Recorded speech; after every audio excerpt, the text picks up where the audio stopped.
Gloire à Dieu. Soyez abondamment bénis au nom prévalant de notre merveilleux Seigneur et Sauveur Jésus-Christ. Seigneur, c'est encore un privilège et une grâce en ce jour d'être là. Nous te rendons toute la gloire, Seigneur Papa, pour ta main bienveillante qui repose sur nos vies.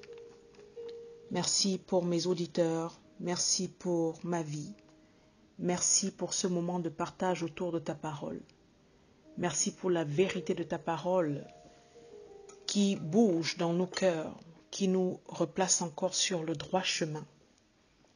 En ce moment, nous t'invitons à dégager tout sentiment de lourdeur, de fatigue, de somnolence, toute distraction mentale, toute confusion.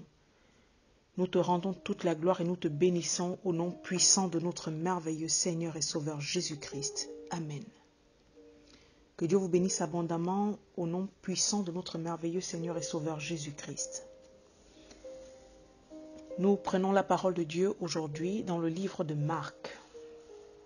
Nous nous trouvons dans le livre de Marc, Marc chapitre 10, du verset 17 à 27. Nous sommes toujours en train de poser les bases en cette nouvelle année 2020. Comment réussir en écoutant le conseil de Dieu. Je suis dans la version de Louis II. Marc, chapitre 10, du verset 17 au verset 27. Comme Jésus se mettait en chemin, un homme accourut, et se jetant à genoux devant lui, « Bon maître, lui demanda-t-il, que dois-je faire pour hériter la vie éternelle ?» Jésus lui dit, « Pourquoi m'appelles-tu bon? Il n'y a de bon que Dieu seul. Tu connais les commandements, tu ne commettras point d'adultère, tu ne tueras point, tu ne déroberas point, tu ne diras point de faux témoignages, tu ne feras tort à personne, honore ton père et ta mère. » Il lui répondit, « Maître, j'ai observé toutes ces choses dès ma jeunesse. » Jésus l'ayant regardé, l'aima et lui dit, « Il te manque une chose. Va, vends tout ce que tu as, donne-le aux pauvres, et tu auras un trésor dans le ciel, puis viens et suis-moi. » Mais affligé de cette parole, cet homme s'en alla tout triste, car il avait de grands biens. Jésus, regardant autour de lui, dit à ses disciples, qu'il sera difficile à ceux qui ont des richesses d'entrer dans le royaume de Dieu. Les disciples furent étonnés de ce que Jésus parlait ainsi, et reprenant, il leur dit, « Mes enfants, qu'il est difficile à ceux qui se confient dans les richesses d'entrer dans le royaume de Dieu. Il est plus facile à un chameau de passer par le trou d'une aiguille qu'à un riche d'entrer dans le royaume de Dieu. » Les disciples furent encore plus étonnés, et ils se dirent les uns aux autres, « Et qui peut être sauvé ?» Jésus les regarda et dit, « Cela est impossible aux hommes, mais non à Dieu, car tout est possible à Dieu. » Que le Seigneur soit béni au nom de Jésus-Christ. Rencontre avec un jeune homme riche. Le passage que nous venons de lire traite d'une rencontre entre Jésus-Christ et un jeune homme riche. C'est un même passage qui se trouve dans Matthieu chapitre 19 à partir du verset 16. On le retrouve également dans Luc 18. Et dans la Bible du Semeur, une indication nous est donnée dans le livre de Luc chapitre 18. La parole dit que c'était un notable. Et Louis II nous dit que c'était un chef de synagogue. Il n'était donc pas n'importe qui. Et il est allé vers le Christ. C'était une très très bonne chose.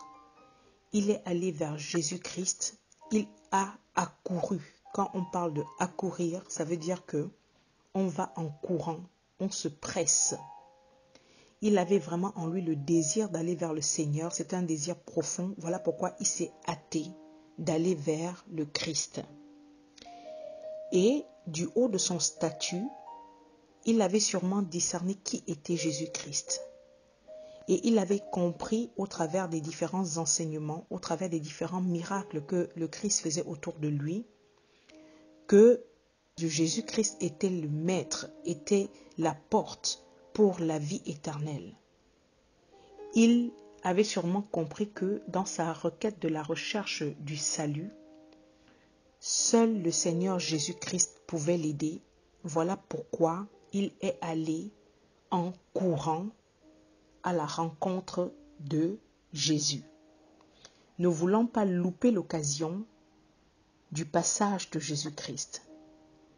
Là, je m'arrête pour dire que Dieu nous offre continuellement, pour certains quotidiennement, des opportunités à chaque fois que nous ouvrons sa parole ou que nous écoutons des messages, que nous lisons la parole de Dieu. Il nous offre des occasions de salut, des occasions d'être sauvés, des occasions d'être secourus. Et je rappelle encore que la volonté de Dieu n'est pas que nous mourions, mais que nous soyons sauvés. Voilà pourquoi il a envoyé son Fils unique Jésus-Christ mourir, comme le dit Jean 3, verset 16, « Car Dieu a tant aimé le monde, qu'il a donné son Fils unique afin que quiconque croit en lui ne périsse point, mais qu'il ait la vie éternelle. » 1 Timothée 2, verset 4 dit, « Qui veut que tous les hommes soient sauvés et parviennent à la connaissance de la vérité. » Dieu veut que tous les hommes soient sauvés et qu'ils parviennent à la connaissance de la vérité. Ce jeune notable, ce jeune chef, ce jeune homme était riche, il était célèbre, mais il ressentait en lui un manque que les richesses qu'il possédait ne pouvaient combler. Mon frère, ma soeur, toi qui m'écoutes aujourd'hui, que tes biens matériels, tes richesses, ta position de chef, ton titre ne te trompe pas, ne t'aveugle pas. Ce n'est pas ça qui pourra te faire rentrer dans le royaume de Dieu, avoir accès à la vie éternelle.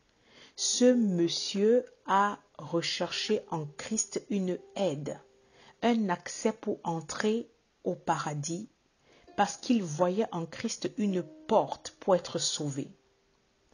Du haut de son statut de chef, il a accouru et il est allé se jeter à genoux. En d'autres termes, il est allé se prosterner devant le Seigneur. Devant le Seigneur Jésus-Christ, nous devons avoir des attitudes d'humilité. Nous devons nous rabaisser parce que c'est lui le maître incontesté et incontestable. Nous devons nous adresser au Seigneur avec une haute révérence, une soumission totale. On s'agenouille devant son autorité. C'est la première étape primordiale quand on s'approche du Seigneur. Parce qu'on reconnaît qu'il est Seigneur et Sauveur, qu'il est le Rabbi, le Maître. Beaucoup d'entre nous courons derrière plusieurs choses dans cette vie, dans ce monde. Après quoi ou après qui, toi qui écoutes ce message actuellement, cours-tu? Beaucoup courent derrière la gloire du monde, derrière les hommes, derrière les femmes, derrière les positionnements. Matthieu 16, verset 26 dit « Et que servirait-il à un homme de gagner tout le monde s'il perdait son âme, ou que donnerait un homme en échange de son âme ?» Salomon nous l'a dit dans l'Ecclésiaste 1, verset 2, « Vanité des vanités, tout n'est que vanité. » Les richesses, la gloire, tout ce que nous avons là, nous sommes arrivés sur cette terre, nous avons trouvé cela, et nous nous en irons en laissant encore tout ça derrière nous.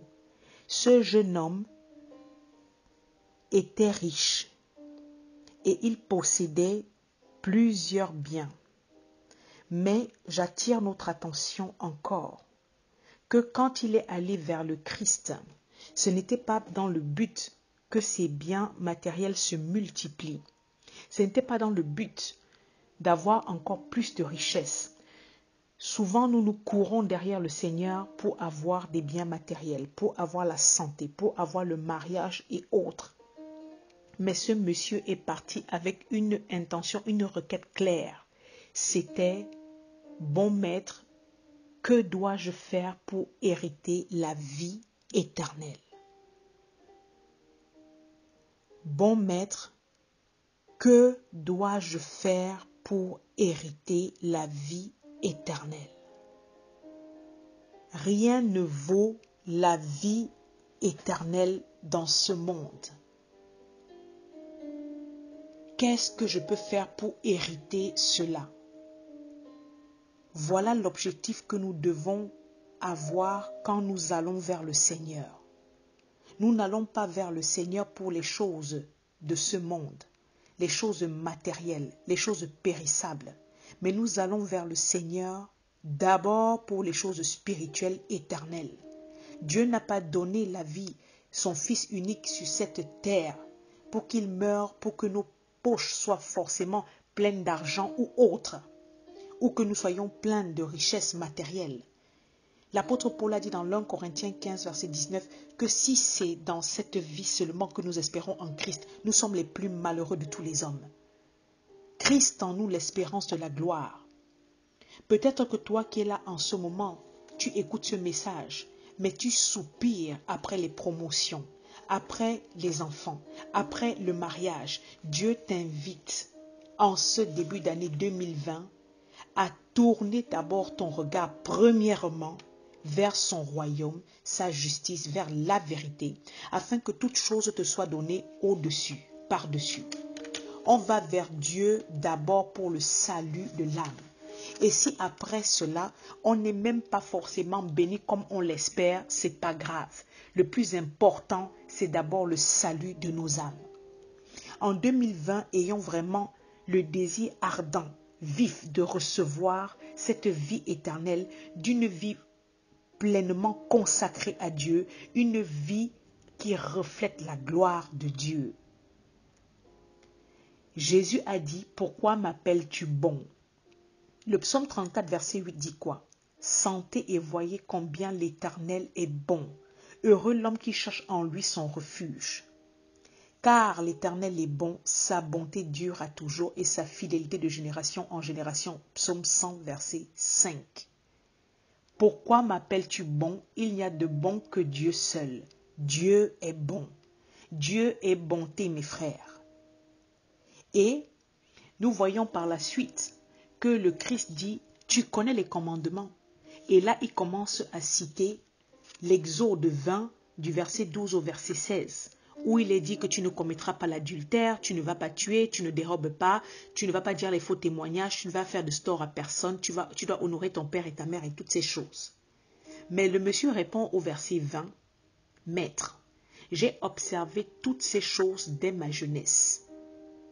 Il répond à Jésus-Christ que oui, tout ça, j'ai déjà observé ça depuis ma jeunesse, je fais tout ça. C'est-à-dire qu'aux yeux externes, aux yeux de la société, les actes que posait ce monsieur, son comportement était quelque chose de louable parce qu'il était respectueux des commandements tels que l'Exode le disait, tels que la loi le disait, mais intérieurement, son attitude interne, sa véritable personnalité, il manquait quelque chose, il y avait un problème. Beaucoup d'entre nous, quand on regarde nos comportements, nos vies, on se sent irréprochable. On voit que nous sommes des personnes de bien, on est bien éduqués, on respecte tant bien que mal la parole de Dieu, on n'est pas des personnes méchantes et tout ça. Nous sommes des personnes vraiment très très bien et tout ça. Mais ce n'est pas ça qui nous amène au ciel. C'est quelque chose de bien, mais ce n'est pas ça qui va nous donner la vie éternelle. Il manque quelque chose. Et il est dit, dans le verset 21, Jésus-Christ l'ayant regardé l'aima et lui dit, Jésus-Christ a posé sur ce monsieur un regard plein d'amour, un regard plein de compassion. Parce que c'est ça que nous devons savoir, que le Seigneur nous regarde avec amour et compassion. Il a compassion du pécheur parce qu'il veut sauver le pécheur. Il ne veut pas que nous mourions, mais que nous nous repentons et que nous ayons la vie éternelle. Et il lui a dit, il te manque une chose. Va, vends tout ce que tu as, donne-le aux pauvres et tu auras un trésor dans le ciel, puis viens et suis-moi. Mon frère, ma sœur, ce passage est très important parce qu'on a souvent entendu plusieurs prédications qui expliquent mal ce passage. La pauvreté n'est pas un gage de salut. Dans ce passage, Jésus-Christ n'est pas en train de dire qu'il faut être pauvre pour être sauvé, contrairement à ce qui est enseigné dans plusieurs communautés. Cet homme avait ses richesses, il était riche, mais ces richesses représentaient pour lui un obstacle pour le salut. Tout comme pour beaucoup d'entre nous aujourd'hui, nous allons à Christ, nous venons à Christ, mais nous avons des obstacles qui nous empêchent de rentrer dans la pleine communion vraiment avec le Seigneur. Nous avons comme ça des choses qui nous bloquent. Pour ce monsieur, c'était ses biens. Il ne fallait pas toucher à ses biens. Et pour d'autres personnes, ça peut être les femmes. D'autres personnes, ça peut être la drogue. Pour d'autres personnes, ça peut être le sexe ou autre. Ça peut être les convoitises, la vie de ce monde. Mais pour ce monsieur, c'était vraiment cet obstacle-là qui se dressait devant lui et le Seigneur. Et la preuve en est que, au verset 22, il est dit, « Mais affligé de cette parole, cet homme s'en alla tout triste, car il avait de grands biens. » Dieu nous demande une totale dévotion. Il nous demande un total abandon. Le Seigneur a lu outre le caractère extérieur de ce monsieur, qui, contrairement à ce que lui pensait d'être une personne irréprochable, avait un amour exacerbé pour ses richesses qui dépassait l'amour qu'il pouvait porter à Dieu. Voilà pourquoi il a refusé d'obéir au commandement que le Seigneur lui a donné, choisissant plutôt ses richesses. La parole dit que, mais affligé par cette parole, cet homme s'en alla tout triste, car il avait de grands biens. Cela veut dire qu'il est parti en faisant une requête pour être sauvé. Le Seigneur lui a dit ce qu'il fallait faire pour qu'il obtienne le salut, mais ça l'a attristé, il s'en est détourné et il est parti. Il a tourné les épaules, les pieds au Seigneur Jésus-Christ. Matthieu 6, verset 24 dit « Nul ne peut servir deux maîtres, car ou il haïra l'un et aimera l'autre, ou il s'attachera à l'un et méprisera l'autre. Vous ne pouvez servir Dieu et Mammon. » Voilà qu'il observait les commandements selon lui de manière irréprochable depuis sa jeunesse, mais il n'avait pas accès à la vie éternelle. Beaucoup d'entre nous aujourd'hui, nous sommes comme ça des religieux. Nous nous comportons apparemment bien, mais nous avons quelque chose dans nos vies. Nous avons un blocage dans nos vies. Et je le répète, ça peut être un péché, ça peut être vraiment quelque chose qu'on met à la première place, à la place de Dieu, qui empêche que nous puissions jouir pleinement de cette vie, de ce salut en Christ. Et la dernière fois, nous avons vu que Dieu ne parle pas pour rien. Chaque fois que Dieu parle pour demander quelque chose, cela veut dire qu'il y a un objectif derrière. À l'obéissance s'ensuivent toujours les bénédictions. Quand Dieu te dit arrête ton mensonge, arrête ta calomnie, ta médisance, arrête ton impudicité, arrête tes masturbations, arrête tes vols, arrête ta cupidité, arrête ta fornication, tu refuses. Ça t'attriste tellement parce que c'est quelque chose que tu chéris. D'autres personnes appellent ça les péchés mignons. Ça, c'est mon péché. Je réitère encore qu'il n'y a pas de péché qui soit mignon. Le péché n'est pas mignon parce que le péché produit la mort. Le péché produit la séparation d'avec Dieu.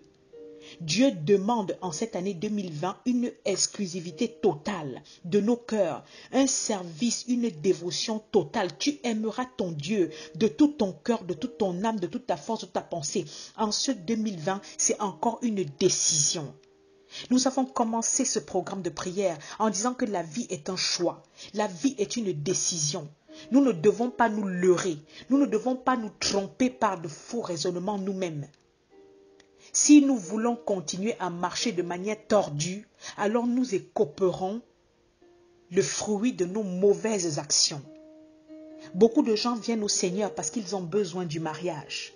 Ils viennent au Seigneur parce qu'ils ont besoin de positionnement. Ils viennent au Seigneur parce qu'ils ont besoin de bien. Nous recherchons le Seigneur pour la vie et la vie éternelle. Ce monsieur est parti affligé, comme la parole nous dit. Il s'en alla tout triste. Il était profondément triste parce qu'il était déçu de n'avoir pas obtenu ce qu'il voulait.